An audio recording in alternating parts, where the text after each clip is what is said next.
Magandang araw mga kababos. Narito ang latest news ngayon sa PBA. Junmar Fajardo always ready daw maglaro para sa Gilas, Pilipinas. Rain or shine, may paalis na key players sa team nila. At Barangay Ginebra nadagdagan na naman ang problema sa Governor's Cup.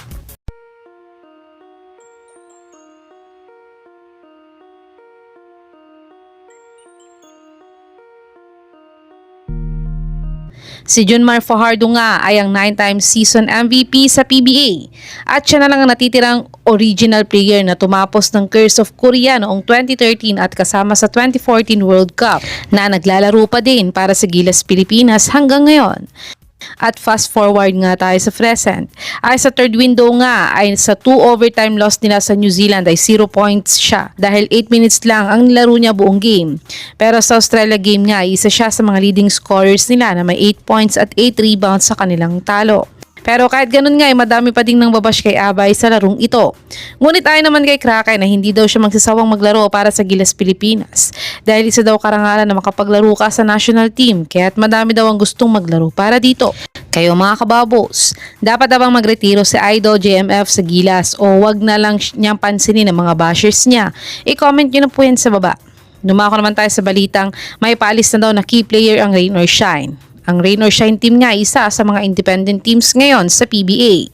At sila lang nga ang may pinakamalaking chance na independent team na makapag-champion ulit sa PBA.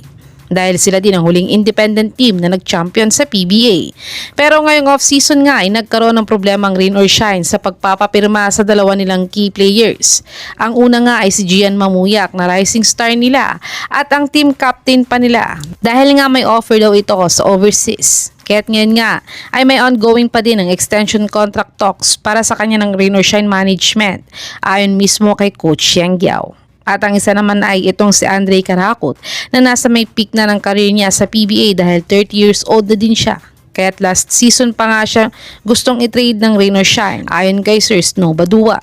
At nag-offer na nga ang Blackwater sa Rain or Shine para makuha si Karakot. Yun nga lang ay dinecline ito ng Rain or Shine. Pero ayon nga mismo sa source na si Sir Snow Badua ay matatrade na nga daw si Andre Karakot bago matapos ng 2026. Sa tingin mga kababos, saang team kaya matatrade si Karakot? I-comment nyo na po yan sa baba. Tumungo naman tayo sa balitang may panibago na naman daw bad news ang Barangay Ginebra para sa Governor's Cup. Ang Ginebra nga isa sa mga favorites na mag-champion sa Governor's Cup dahil kaka-champion nga lang nila sa Commissioner's Cup. Kaya't madaming fans na ang nag-a-assume na maging back-to-back champion sila. Yun nga lang ay na-injury ang super import nilang si Kabayan Brownlee sa Gilas stint niya. At ayon pa nga sa Reddit source na Spin.ph, ayon mismo kay Coach Tim Cone, ay pinagpapahinga daw ng doktor nilang star player nilang si Scottie Thompson ng at least 6 to 8 weeks para sa makarecover daw siya agad sa hamstring injury niya. Kaya't doubling ang problema ngayon ng Gene King sa Governor's Cup. Sa tingin mga kababos, may chance pa kayang makapag back-to-back champions ang Barangay Ginebra sa Governor's Cup? I-comment nyo na po yan sa baba.